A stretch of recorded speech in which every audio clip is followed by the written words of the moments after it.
નમસ્કાર, આપ જોઈ રહ્યા છો બ્રેકિંગ ન્યૂઝ.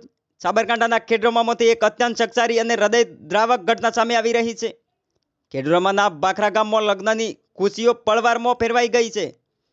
ભાખરા ગામમાં લગ્નનો વરઘોડો નીકળ્યો હતો અને વરઘોડામાં ડીજેના તાલે ગામના લોકો નાચી રહ્યા હતા. આ દરમિયાન અચાનક ભીડમાંથી 22 વર્ષીય યુવક વિમલભાઈ મુકેશભાઈ બરંડા પર ચપ્પુ વડે જીવલેણ હુમલો કરવામાં આવ્યો હતો.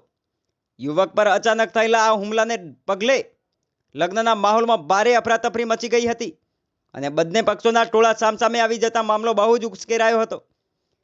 ઘટનાની ગંભીરતા જોતા સ્થાનિક યુવક અજયકુમાર બરંડાએ તાત્કાલિક 112 પોલીસ હેલ્પલાઇન અને 108 એમ્બ્યુલન્સને કોલ કર્યો હતો. કોલ મળતાની સાથે જ ખેડબ્રહ્મા 112 વાનની ટીમ ગણતરીની મિનિટોમાં જ ઘટના સ્થળે દોડી ગઈ હતી. 112ના ડ્રાઈવર અનિલભાઈ, ઇન્ચાર્જ હેડ કોન્સ્ટેબલ લેબાભાઈ ભૂરાભાઈ અને જીઆરડી નટવરભાઈ અને જીએસસી રાજેન્દ્રસિંહ સીન પર જઈને ઉશ્કેરાયેલા ટોળાને શાંત પાડવાનો પ્રયાસ કર્યો હતો.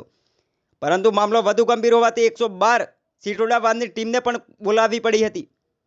ત્યારબાદ સિટોડાના ઇન્ચાર્જ હેડ કોન્સ્ટેબલ અશ્વિનભાઈ અને તેમના સ્ટાફે સાથે મળીને ભારે જ મહેનત બાદ ઉશ્કેરાયેલા ટોળાને વિખેરીને મામલો થાળે પાડ્યો હતો.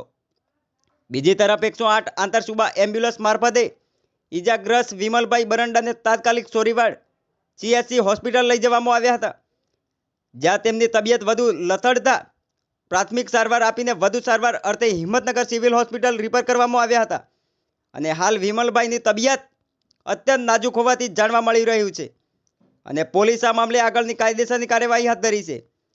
આવા જ અગત્યની સૂચનાઓ અને અપડેટ જોવા માટે અમારી ચેનલ સાથે જોડાયેલા રહો.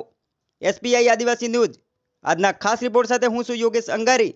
ધન્યવાદ.